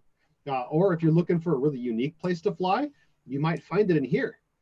You might find something that you think otherwise is not available for you to fly at. You might be able to fly at, according to this. Centroid was doing some classes online, and we were doing it just he was going over different stuff that was on the test, and it was so informative. But he was doing that kind of thing to give people one more thing to look at. I'm just trying to see where guys, I actually am reading the chat as I'm trying to do the interview, and then looking at Kim as he's just sitting there typing things about I don't know what. It's scary what he's typing.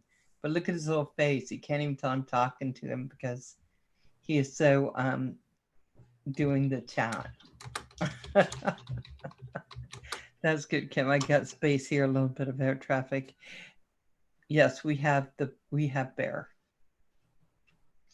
So, Dylan, you're going to move, you said, in just a little bit of time. Beginning of July. We're going to let our son, who's in junior high, finish the school year out, and then spend a little bit of time throwing a couple of parties, doing a few camping trips to say goodbye to everybody. And then, we're moving to North Carolina.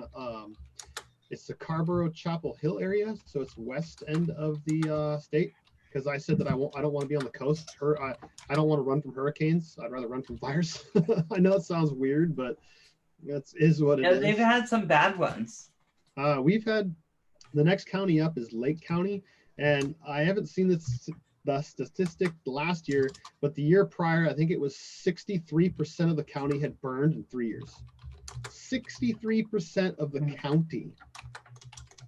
And then this last year in the Kincaid fire, we broke another all-time record of evacuating over 200,000 people. Yeah, I think, I have particular feelings about why we're having these fires. We need to take care of it because people shouldn't have to keep running. Yeah, PG&E is our local power producer and supplier. I'm on the fence because I feel like they're kind of a scapegoat in one way. They've got a job to do when they do a public safety, was it PSPS, public safety power shutoff, because it's going to be super dry with high winds, and then they don't have a fire. People just get pissed. I mean, they go real. They're all over the newspaper, the radio, next door, Facebook is all these bad words about PG&E and blah blah blah blah blah. But then when there's a fire, they're like, oh, same thing, but like they. Screw you for starting the fires.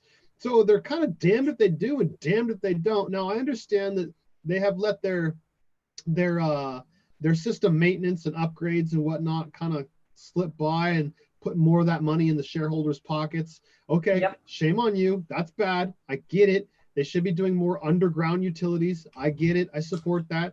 They got in a lot of trouble for not trimming the trees enough. They need to be putting more money into that and not in the shareholders' pockets. I get it. But at the same time, they got a job to do. And if they shut off our power to protect us, we shouldn't be throwing our arms up and getting pissed at them. The only thing I worry about when it's like that, and I truly do worry about it, is when we have people that are on oxygen, people who have to have certain medicines that have to be refrigerated. And that's where my worry comes in, that we haven't figured this out yet. I understand.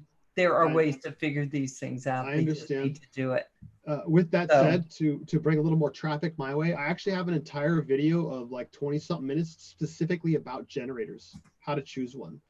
We talk about different types of power they put out, the different wattages, the different fuel sources, because around here, generators get off the shelf, boom, boom, boom, gone. Can't keep them in stock fast enough, and people wait till the last minute to buy them. And I'm kind of one of them. We actually received ours in the mail 2 hours before we evacuated from the Kincaid fire. I was so grateful we got it. And I know that not everybody can afford a generator. I get it. What you're saying is, I totally understand. But at the same time, if you're going to live near an airport, expect the noise. If you're going to live near a construction zone, expect the noise. If you're going to live near a mine, expect the dust. So if you're going to live here, expect to have to budget in a generator or a backup power supply. I feel pretty privileged in the fact that I now have I have basically 50 amps of pure sine wave power. I also have 3 car batteries and a pure sine wave power inverter. So I have quiet power during the night. I also have power during the day to power anything I need. But I didn't buy them overnight. I didn't go out and drop $7,000 on all this stuff. I accumulated it over time.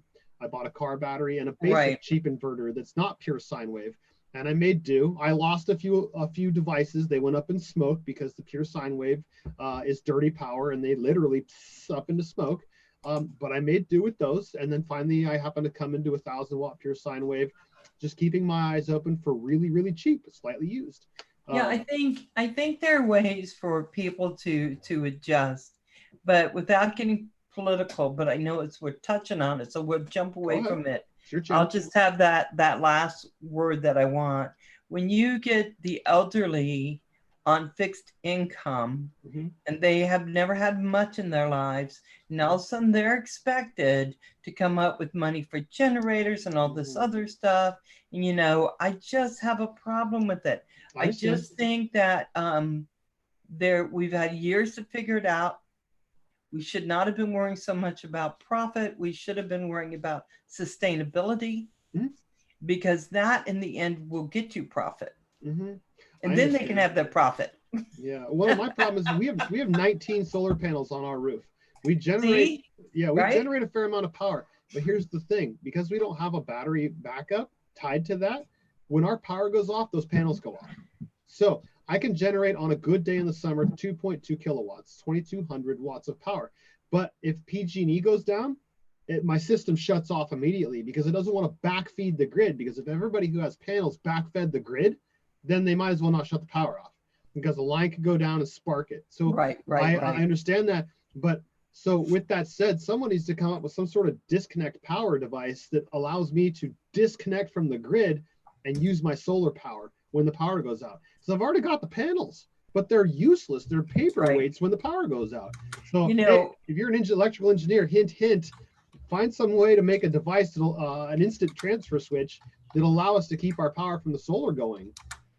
Yeah, because I'm going to tell you, I think solar power is great when it works. I think it's renewable. It's really good technology, but it's got to work.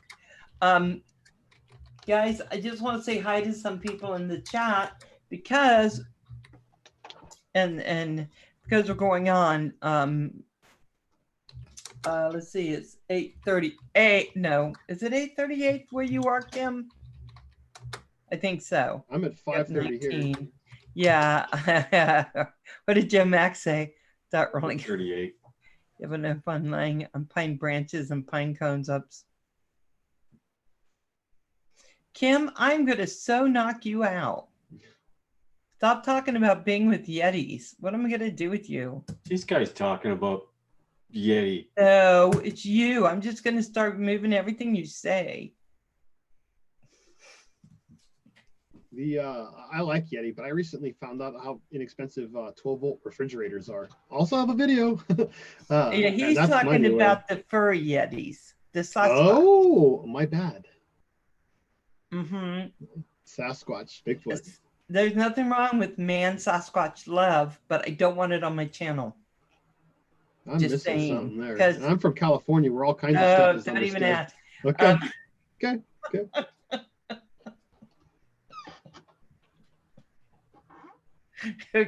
It got you to laugh, though. Look at that smile. I mean, you're in the naughty box again. Kim lives in the naughty box. It's one of the naughty monkeys on my channel. So So let's talk about some other stuff because I want to make sure we get into everything. So Oh, good luck. hey, time listeners, unless there is drone footage, right? We're all adults. The show is over 18.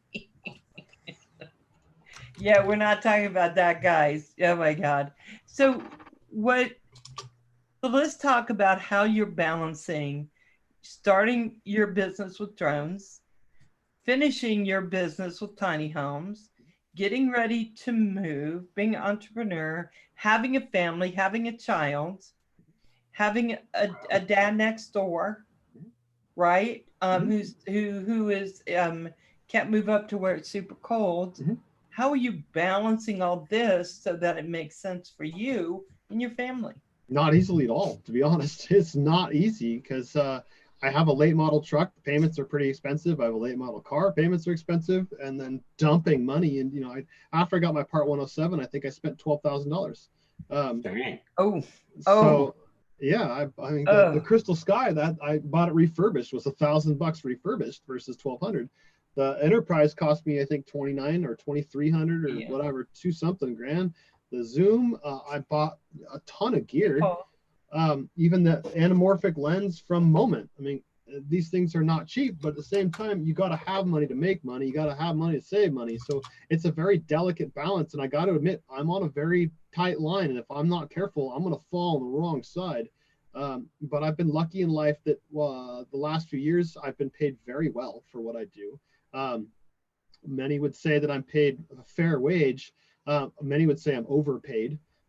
So I've been privileged in that aspect. And while I had that, I built up my credit. And well, now I'm sort of living off of my credit and using money, borrowing money to buy things. So like one thing I do is PayPal offers you 0% for 6 months.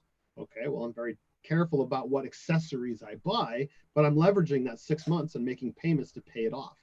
And that's how I'm making it right now, because if I don't spend enough time to develop my drone business and myself and my editing, then it's not going to further at all. So I have to do that very fine line, delicate balancing act. And I'm very lucky that my family is supportive of that.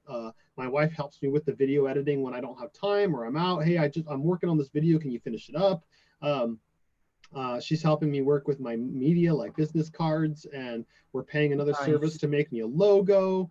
No, it's not easy because I am currently the primary breadwinner. I make more than most in the family. So it is tough, but I'm very fortunate that I have invested before the drones. I invested very heavily in tools and spent a lot of time learning as much as I could about from other people in the construction industry.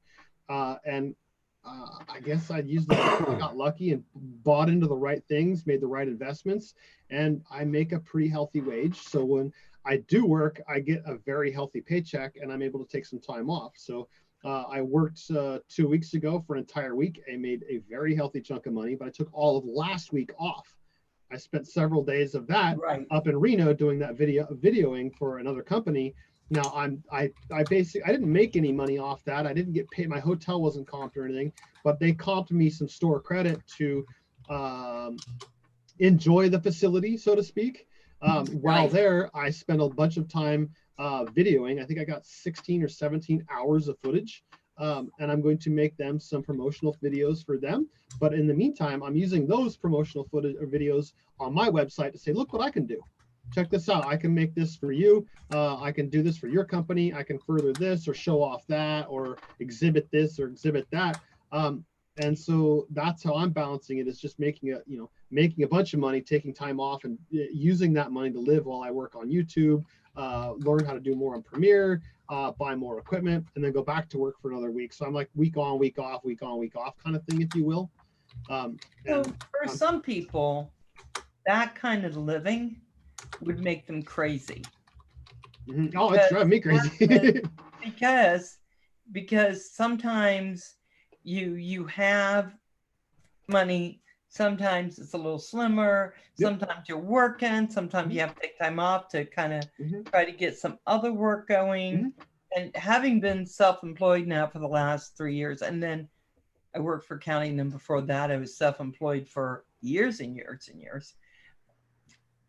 It is very nerve-wracking, isn't it? It is. it's not easy, and it's a delicate line of balancing. I think I need to open the door in a second here and let somebody in.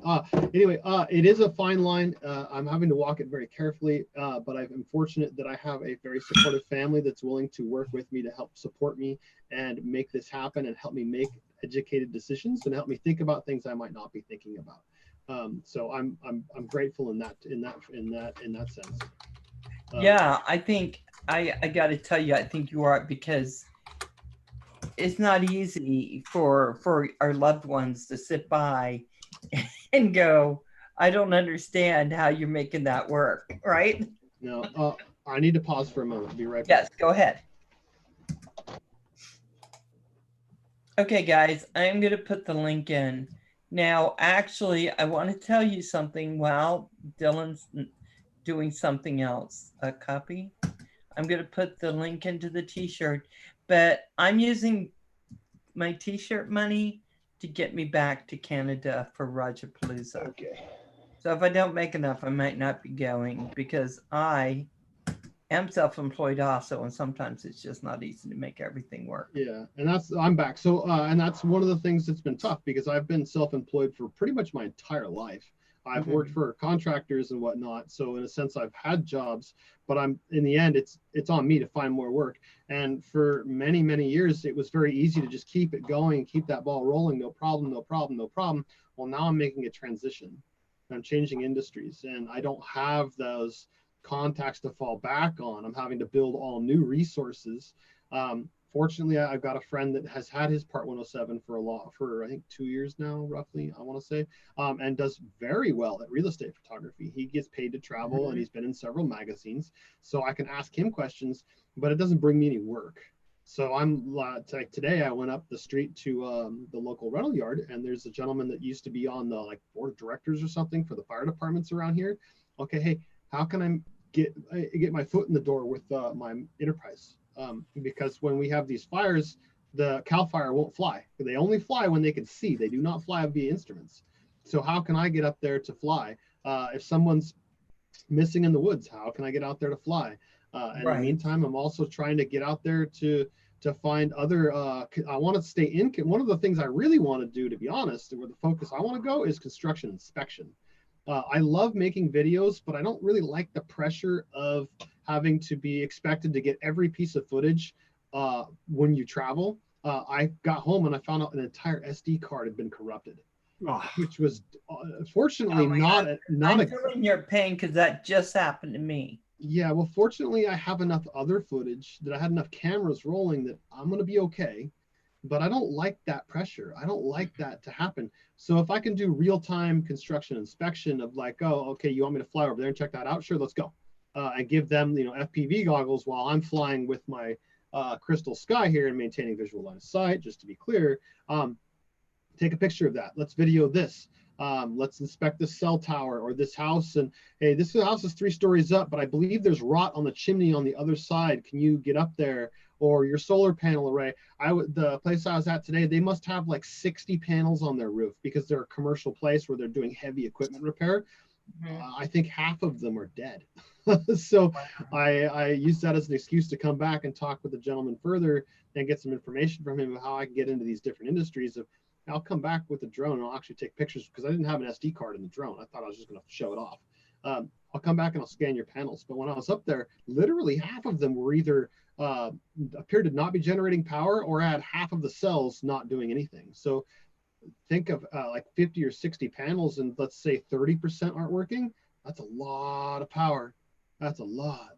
So that's where I want to go, is construction inspection, because I love the construction industry. I've got all this experience and know-how, so why not stay in it? But this way, also power grids. Yeah, but I'm not going to get away with that with an enterprise. I'm going to have to get into the matrice, a whole nother, basically a car loan, to get the quality and precision that they're going to expect in the power grids. And there's a huge market out there, because every time they shut off the power for these PSPSs, they have to inspect all of the power grid, the entire system. And they usually, when that happens, you see a fleet of helicopters take off. Those aren't cheap. But if we can get in there with, now that comes into money, you drop 20, 30 grand on a matrice, you got your foot in the door for a pretty healthy income. So that's going to be my next step is to make these pay enough money to pay down my car, and then I'm going to get another loan, and I'm going to go into probably the 210 and spend probably another 32, 35 grand. Can you go ahead and put your name back in, Dylan, so we can make sure everyone sees? So we're about, I so appreciate you coming on. Monday night's going to be interview night, and like I told Dylan, I only planned for it to be an hour, but Dylan has always been so full of information and things that I'm always interested in. So we went a wee bit over an hour. An hour.